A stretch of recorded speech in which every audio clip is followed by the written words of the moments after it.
Thursdays were for takeout and lily chats. My 20-year-old daughter was across the country, drowning in textbooks and ramen noodles at that fancy art school she insisted on. John, bless his ever-patient soul, struggled with a particularly stubborn chicken leg, muttering curses under his breath about undercooked poultry. Then my phone on the coffee table blared, shattering the peace like a dropped dish. John fumbled for it, his brow furrowing as he saw the caller ID. "It's my folks," he mumbled, handing me the phone with a grimace. Great. Thursdays and my in-laws weren't exactly a match made in heaven. Visits were infrequent, usually once a year during the holidays, and always a delicate dance of polite conversation and forced smiles. Harold and Mildred, John's parents, lived in a different state, their McMansion a constant source of brags and subtle jabs at our own, much more modest, digs. "Hey, Janet," Mildred's voice trailed through the receiver, all sunshine and sugar. That usually meant trouble. "Hi, Mildred," I replied cautiously. "Everything all right?" There was a sniffle on the other end, followed by a choked sob. "Oh, Janet, it's just awful," Mildred wailed. "Our company, you know, the delivery one? Bankrupt. Gone belly up." I exchanged a worried glance with John, who looked like he'd swallowed a lemon. "Oh no," I said, my voice sympathetic. "That's terrible. Are you guys okay?" "We'll manage, honey," Harold gruffly interjected, taking the phone from Mildred. "But honestly, we're in a bit of a bind. Lost everything in the bankruptcy, house and all. Well." He trailed off, the silence thick with unspoken questions. John practically snatched the phone back. "Hold on, Dad. Are you saying you need a place to stay?" Another choked sob from Mildred. "We wouldn't dream of imposing, John," she sniffled. "But honestly, dear, we don't have anywhere else to go." John ran a hand through his hair, his face etched with concern. "Our house, inherited from my mom after she retired to a beach in Costa Rica, was spacious, maybe a little too spacious for comfort at times. But could we handle Harold and Mildred, with their high-maintenance ways and constant need for luxury, under the same roof? Look," I said finally, "we can talk about this more when you get here. But in the meantime, you know, there's always a place for you to crash." There was a silence on the other end, broken only by Mildred's sniffling. Then, to my surprise, Harold chuckled, a nervous sound that sent shivers down my spine. "Don't worry, honey," he said. "We wouldn't want to put you out. Just a few things, you know, the essentials." The next week unfolded in a blur. Then, the day arrived. Harold did not buy a single, sensible moving truck, but by a monstrous pair, both seemingly larger than our entire house. John tried to greet Harold and Mildred with a smile. I, on the other hand, could only stare in disbelief as an endless stream of furniture, boxes, clothes, and who knows what else spilled out of the trucks. "Just a few things, honey," Harold boomed, sweeping me into a suffocating hug that reeked faintly of expensive cologne. Mildred followed suit, her sequined blouse catching on my sweater. We didn't want to impose, but you know how it is with essentials. "Essentials?" I choked out, blinking at the towering stacks of antique furniture that were already clogging the hallway.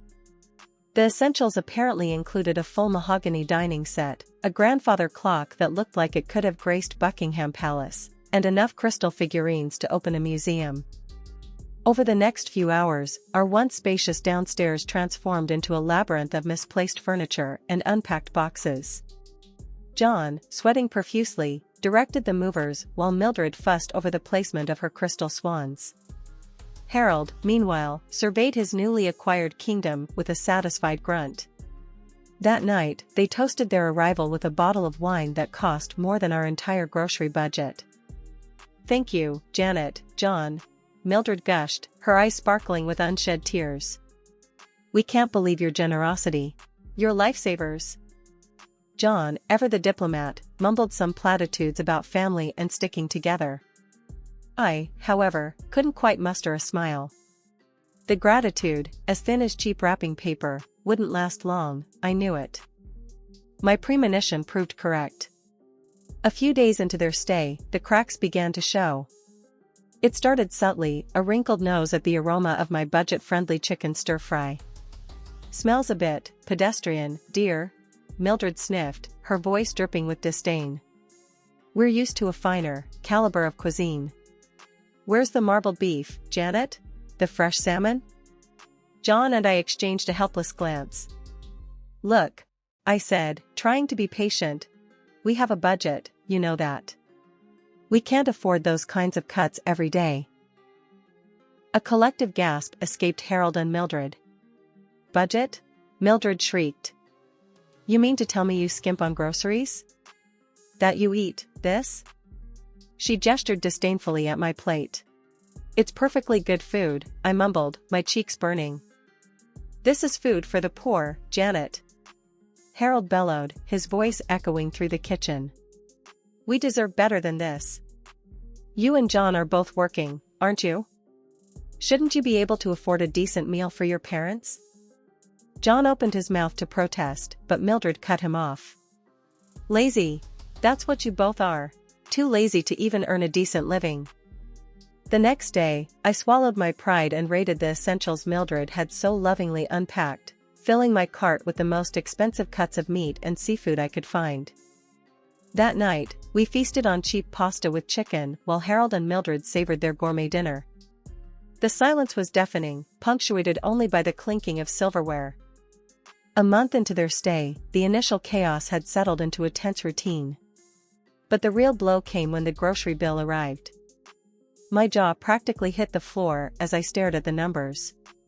We'd spent twice as much on groceries as usual, all thanks to Harold and Mildred's insistence on proper meals. There went my plans for a new couch, sacrificed on the altar of marbled beef. There were other casualties too. Mildred, it turned out, had a peculiar fondness for long, luxurious baths. Our once reasonable water bill ballooned to a size rivaling the national debt. Fuming, I called a family meeting, well, technically a downstairs tenants meeting since, as John helpfully reminded me, this was still my house. We were all gathered around the table, the air thick with anticipation. "Look," I said, trying to keep my voice calm. "This isn't sustainable. The grocery bills are outrageous, and the water bill." I trailed off, not needing to finish the sentence. Harold and Mildred exchanged a haughty look. "Are you suggesting we ration our food, Janet?" Mildred huffed, her perfectly manicured nails tapping a staccato rhythm on the tablecloth. "Not exactly," I replied, gritting my teeth. "But maybe we can adjust our definition of essentials? We can't afford filet mignon every night." Harold snorted. "And what exactly are we supposed to eat? This. He gestured disdainfully at my plate of broccoli and pasta. "It's perfectly healthy," I snapped. "And a lot cheaper than your caviar dreams." The conversation deteriorated rapidly from there. Harold and Mildred accused us of being cheap and lazy. They even went so low as to call me a terrible cook. John, bless his heart, finally reached his breaking point. "That's enough," he boomed, slamming his fist on the table. The plates rattled, and even Mildred flinched. "This is Janet's house, and your guest's here. You will show her some respect." John rarely raised his voice, so the effect was dramatic. Harold and Mildred, for the first time since their arrival, looked genuinely flustered. They mumbled something under their breath and stalked out of the room, leaving us alone with the remnants of a tense dinner and a heavy silence. The following day dawned heavy with a suffocating silence. John left for work with a grim nod, the tension in the house as thick as yesterday's burnt toast. I busied myself with chores, the silence punctuated only by the rhythmic tick of the grandfather clock Harold had insisted on installing in the hallway, a constant reminder of their extravagant presence. Just as I was starting to think the day might pass peacefully, a naive hope, I knew, the doorbell shattered the quiet. My heart hammered in my chest as I approached the door, a premonition of impending doom settling in my gut. On the other side stood a young man in a crisp uniform, a stack of brown paper bags balanced precariously in his arms. Janet Jones?" he asked, his voice polite yet firm. "That's me," I replied cautiously, bracing myself for the inevitable. Delivery for you, ma'am, he said, a hint of confusion in his eyes. Looks like a fancy place. My stomach lurched. We hadn't ordered anything, especially not from some fancy place. Panic clawed at my throat as I peeked inside a bag. Lobster. Wagyu beef. The kind of food reserved for special occasions, for people who didn't have to worry about mounting bills and dwindling savings. I didn't order this, I stammered, my voice barely a whisper. Before I could protest further, a hand shot past me like a striking viper. Mildred, a triumphant smirk plastered on her face, snatched the bag from the delivery guy. "Oh, honey, that must be mine," she chirped, her voice dripping with saccharine sweetness. "Completely forgot I'd placed an order this morning. From that lovely little Italian place downtown, you know the one?" She didn't wait for a reply, practically shoving the bag into her chest as she slammed the door shut on the bewildered delivery guy. I stood there, frozen, anger simmering in my veins. This was deliberate. A calculated attempt to exploit our hospitality and push us to our financial breaking point. With trembling hands, I counted out the exorbitant delivery fee, the resentment burning in my gut like a raging fire. Later that evening, when John returned home from work, I filled him in on the day's events. He listened with a grim expression, his hand unconsciously rubbing his temples. "We can't keep doing this, Janet," he said finally, his voice filled with frustration. "They're bleeding us dry, both emotionally and financially." The next day, we sat down with Harold and Mildred, our faces set in stone. John, in a voice that left no room for argument, explained the situation. We suggested, with forced politeness, that they find a nice, affordable apartment somewhere in town. The reaction was explosive. A chorus of shrieks and sobs erupted from the living room. Mildred, clutching a pearl necklace, another essential, wailed about how cruel and heartless we were to throw our own parents out on the street. Harold, red-faced and sputtering, threatened to call the local press and expose us as heartless monsters who'd evicted their own kin. They'd tell everyone at our workplaces what cruel, inhospitable people we were. John and I stared at them, aghast. These were the people we'd opened our home to? These were our parents? Despair tightened its grip on me. Our savings were gone, and our salaries wouldn't be enough to cover everything, especially with their never-ending appetite for luxury. We were trapped in our own home, held hostage by their outrageous demands and manipulative threats. The following days were an uneasy truce. Harold and Mildred remained subdued, their usual bluster replaced by a sullen silence. No more demands for caviar or lobster, no more mysterious phone orders from fancy restaurants. For the first time since their arrival, a semblance of peace settled over the house. It was a fragile peace, shattered on a perfectly ordinary Saturday night. We were gathered around the dinner table, the air thick with the aroma of my, admittedly budget-friendly, pot roast, when Mildred dropped a bombshell. "Janet, darling," she cooed, fluttering her perfectly manicured eyelashes. "Have you seen the new Escada collection? There's this simply divine little number that would be perfect for that charity gala next month." I choked on my mashed potatoes. "The Escada collection? The one that cost more than my car?" "Mildred," I said carefully, that's a very expensive brand." "Nonsense, dear," she chirped, oblivious to my mounting frustration. "Surely John can swing it? It's an investment, after all. You wouldn't want your in-laws looking shabby at such a prestigious event, would you?" "There has to be another way," I said, trying to reason with the unreasonable. "Maybe you have something you can wear already?" Mildred scoffed. "Rewear a dress? Darling, have you lost your mind? One simply doesn't do that in my circles." "Look, Mildred," I said, my voice dangerously calm. "We simply can't afford a designer dress for you. We have bills to pay, a student loan to worry about." "Student loan?" Mildred interrupted, her eyes widening in mock surprise. "Oh, right, that little darling Lily of yours. Always knew art school was a waste of money. Maybe you can use that tuition fund to get your dear old mother-in-law a new dress, huh?" That was it.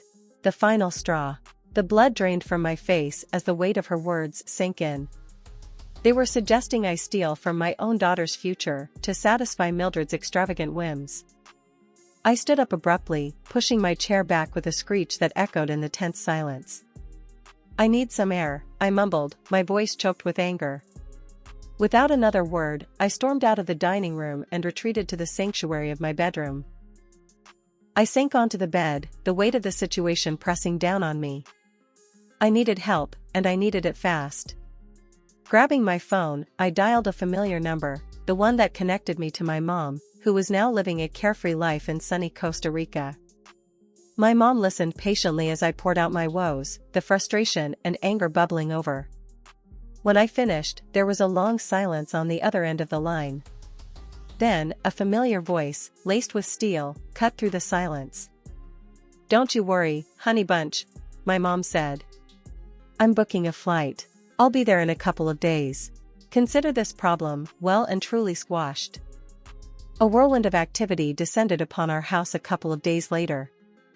Mom, a force of nature in a floral sundress, surveyed the living room with a critical eye. Harold and Mildred, perched precariously on the edge of the sofa, watched her with a mixture of apprehension and annoyance. "Well, Janet, honey," Mom boomed, her voice carrying throughout the room. "Looks like you could use a hand here. I'm claiming the downstairs as my domain. So, you two lovebirds can move your essentials upstairs, chop chop." The air crackled with tension. Mildred let out a gasp, clutching her pearls as if they were about to be snatched away at any moment. "Your domain?" Harold spluttered, his face turning puce. "This is our son's house." Mom snorted. "Technically, this house still belongs to me, and Janet and John just live here. And right now, Janet's letting you two freeloaders stay here rent-free." The word freeloader hung heavy in the air, a stark contrast to Mildred's usual guests label. John, bless his diplomatic soul, tried to interject, but Mom cut him off with a raised hand. "Now, don't get me wrong," she continued, her voice softening slightly. "I'm happy to have you here, in moderation. But this house needs some serious TLC. And frankly, the downstairs needs to be de-essentialized, if you know what I mean." Harold and Mildred exchanged a helpless glance. Their carefully constructed illusion of entitled guests was crumbling faster than a stale biscuit. The next few days were a whirlwind of activity. Movers were called in, at Harold and Mildred's expense, much to their chagrin, to relocate their essentials to the upstairs floor.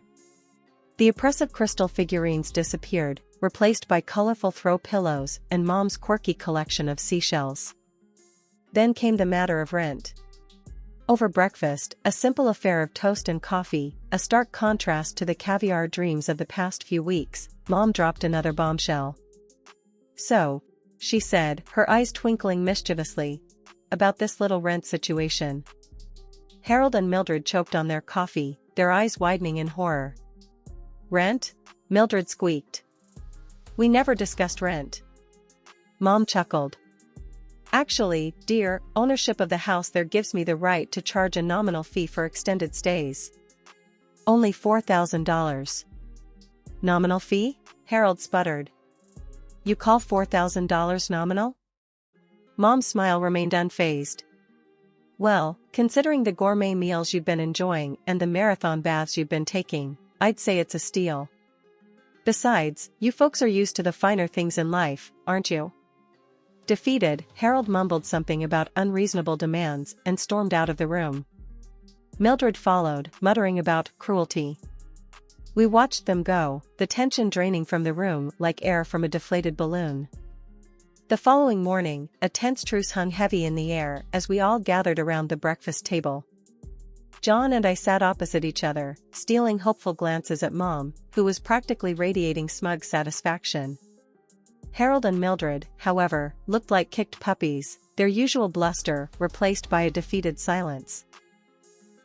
The silence stretched on, broken only by the clinking of silverware against plates. Finally, Mildred, unable to bear the suspense any longer, cleared her throat and spoke. "So, Martha," she began, her voice dripping with forced sweetness, $4,000 a month seems a bit excessive, wouldn't you say? Surely we could come to some sort of arrangement? Mom set her coffee cup down with a decisive thud. Arrangement, she echoed, her voice laced with amusement. Like what, exactly? Well, maybe. Harold chimed in, his voice barely a squeak. We could contribute to the household chores in exchange for a lower rent. Mom snorted. Honey bunch, you wouldn't know the difference between a Swiffer and a feather duster. Besides, chores are for the young folks, right? Look. Mildred pressed, her voice gaining a hint of desperation. We're willing to be flexible. Just name your price. Mom tapped her chin thoughtfully, a mischievous glint in her eyes. Flexibility, you say? Alright, how about this? Since you two seem to have a sudden burst of energy, perhaps you could channel that into some much-needed home improvements? Harold and Mildred exchanged a confused look. Home improvements? Harold echoed. What do you mean? Mom's smile widened. This house has been neglected for far too long. The walls are crying out for a fresh coat of paint, the wallpaper in the guest room is hanging on by a thread, and that parquet floor could use a good rearranging. Consider it your rent payment, sweat equity style. The color drained from Harold and Mildred's faces. Painting walls? Scraping wallpaper? The very thought of manual labor seemed to be anathema to them. We can't possibly do that kind of work, Mildred sputtered, her voice laced with indignation. We're not exactly DIY experts. That's a shame, Mom said, her voice dripping with fake sympathy. Because if you're not interested in this little arrangement, then perhaps it's time to revisit the $4,000 option. The following few hours were a blur of frantic activity. Harold and Mildred, muttering under their breaths about outrageous demands and unreasonable expectations, packed their belongings with surprising speed. By late afternoon, a moving truck pulled up outside the house, and our unwelcome guests, defeated and disgruntled, were on their way to a rented apartment. Mom, having witnessed the entire debacle with a satisfied smirk, announced it was time for her to return to her sunny haven in Costa Rica. With a promise to visit soon, Mom was gone, leaving John and me alone but together again. We surveyed our house, now free of both clutter and in-laws, with a sense of peace that we hadn't felt in weeks. One lazy Sunday afternoon, while sipping coffee on the porch, the doorbell rang. John exchanged a surprised look with me. We hadn't been expecting any visitors. He got up and answered the door, and a moment later, I heard his voice, laced with surprise. Brenda? What a surprise! Come in, come in. Brenda, a friendly woman from a few houses down, walked into the living room, a curious glint in her eye. Hi, Janet. How are you doing? We're good, Brenda, I replied, offering her a seat. Just enjoying the peace and quiet. Brenda chuckled, her gaze darting around the room. Speaking of peace and quiet, I saw those interesting folks moving out a few weeks back. Everything all right? I hesitated for a moment, then decided honesty was the best policy.